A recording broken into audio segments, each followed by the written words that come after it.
gypaète barbu ne niche pas dans les arbres, il niche dans des falaises.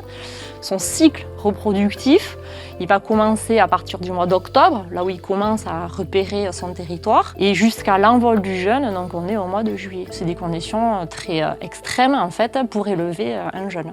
C'est par des observations directes qu'on a pu se rendre compte que les hélicoptères pouvaient être un dérangement très fort pour le gypaète barbu. Si les hélicoptères passent trop près de l'air, donc son lieu de nidification, l'oiseau il va prendre peur et en fait il va quitter son nid. S'il le quitte trop longtemps, l'œuf va se refroidir, l'embryon mourra, ou alors le poussin lui aussi va se refroidir et si les parents ne reviennent pas pour réchauffer, lui aussi il mourra sur son nid.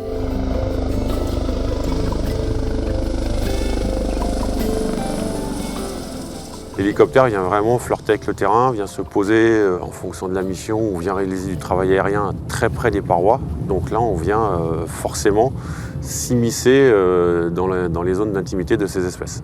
De maintenir cette qualification vol-montagne, parce que ça nous apprend à travailler les performances de la machine, et donc on travaille aux limites de la puissance de l'appareil. La montagne reste un des milieux les plus complexes, les plus difficiles à appréhender. Donc il est hors de question de ne pas s'entraîner, c'est juste indispensable.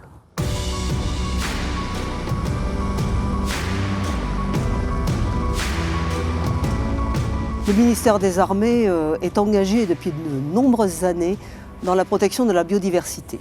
C'est un enjeu national, c'est un enjeu mondial. À l'heure où on n'a jamais connu un tel déclin de la biodiversité, sur 8 millions d'espèces animales et végétales identifiées, 1 million d'entre elles sont à l'agonie. Donc le temps n'est plus seulement à s'inquiéter, mais à agir. Bien, je crois que la LPO est un fin connaisseur des oiseaux. Donc nous souhaitons qu'ils puissent repérer, faire un inventaire des espèces existantes sur nos espaces. Avec cette opération gypaète, on est vraiment dans le concret, on est dans l'intérêt général. Grâce à la volonté de chacun, grâce à la capacité de communiquer, on va pouvoir sauver une espèce emblématique.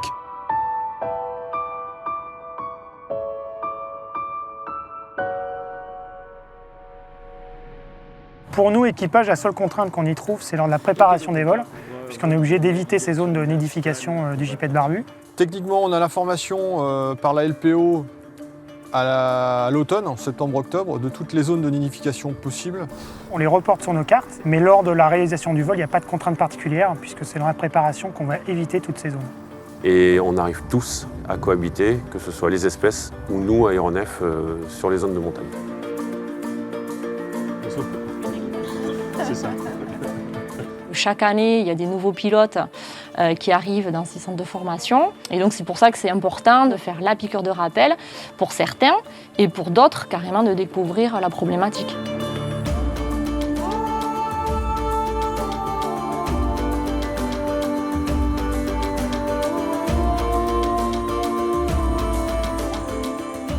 Il n'y a rien de gagné.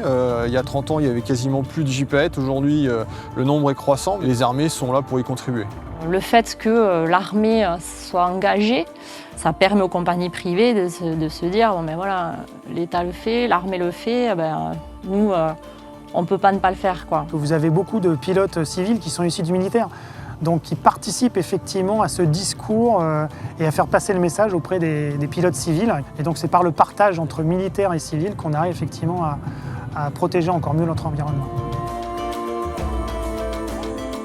Ce qu'on a réalisé de positif avec le gypaète barbu, c'est une occasion de montrer à tous les autres, regardez, ils l'ont fait, pourquoi pas vous? C'est la valeur d'exemple. Ça montre que le ministère des Armées est investi dans l'environnement, dans la protection de l'environnement, la protection des espèces animales, la biodiversité.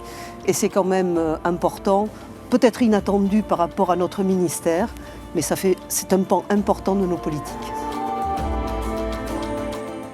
Non, vous savez, la biodiversité, c'est un peu comme l'amour. Elle n'a plus besoin de grandes déclarations, elle a besoin de preuves.